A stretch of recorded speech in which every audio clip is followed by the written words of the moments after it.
It's 7:30. Good morning, I'm Ian Crouch with Hunter News. Police investigating a violent attack in Hamilton CBD 2 months ago have now made an arrest.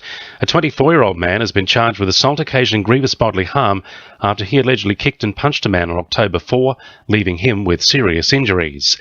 The Hunter is set to increase trade links with Europe in a bid to grab a bigger slice of an $80 billion market. Regional Development Australia's Hunter manager Todd Williams has told the Herald the aim is to create jobs and boost prosperity. The move coincides with the federal government's innovation agenda as it starts work on a free trade agreement between Australia and the EU.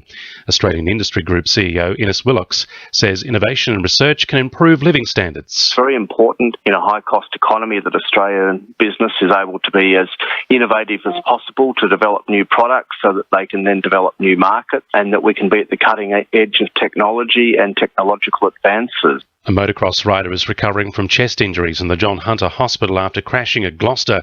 The 52-year-old was riding on his property yesterday when he fell off his bike. He was picked up by the Hunters Westpac rescue helicopter in a stable condition. 4 pedestrian ramps and adjustments to footpaths will be installed at the Pacific Highway and Cahibah Road intersection at Charlestown from today.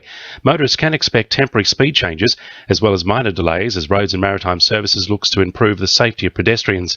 Hunter Region RMS manager Anna Zeki says the community was heavily involved in the plans. For all of our projects, we do some community feedback. So we'll actually go out to the community with our proposals and ask them to give us input on what we're actually doing. And at this particular location, the community has highlighted accessibility issues at that intersection. The state government is trying to improve driver safety at Millers Forest by reducing the speed limit on Raymond Terrace Road.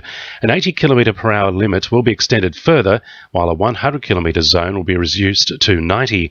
Roads and Maritime Services says it's about reducing the number of crashes. Port Stephens Council says the proposed large-scale expansion of Salamander Bay would benefit businesses, improve traffic flow and make public transport easier to access. Council's vowed to move ahead with development plans and support has been given to the lodging of a development application to subdivide council-owned land. Property section manager Glenn Bunny says there's potential to make it much easier to get in and out of the area. The opportunity that we've got by having these end users come in here is it gives us an opportunity to rectify some of the issues there and make that traffic network flow a bit better, which includes, shoppers, in their private vehicles going to the shopping centre. The bus network with Port Stephens coaches and others that go in there and drop people off and pick them up, and also the heavy vehicle deliveries that the retailers use. So there's a real opportunity to make a better situation. Sport, thanks to our sponsor, Warners Bay Sports Club. Newcastle Jets coach Scott Miller has confirmed the club will have to nurse Brazilian striker Leonardo through to the rest of the season with an ongoing knee problem. Leonardo wasn't part of the squad which lost 1-0 to Sydney FC on Friday night, and Miller says the injury situation will have to be treated with care. I think it might be a case where Leonardo spends a lot of time for rehabilitation throughout the week with a view to plan the weekend.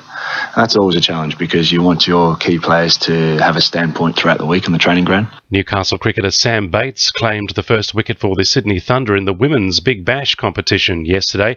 Bates's team took on the Sydney Sixers in Penrith, and after bowling them out for just 101 runs, the Thunder powered home to win by 9 wickets.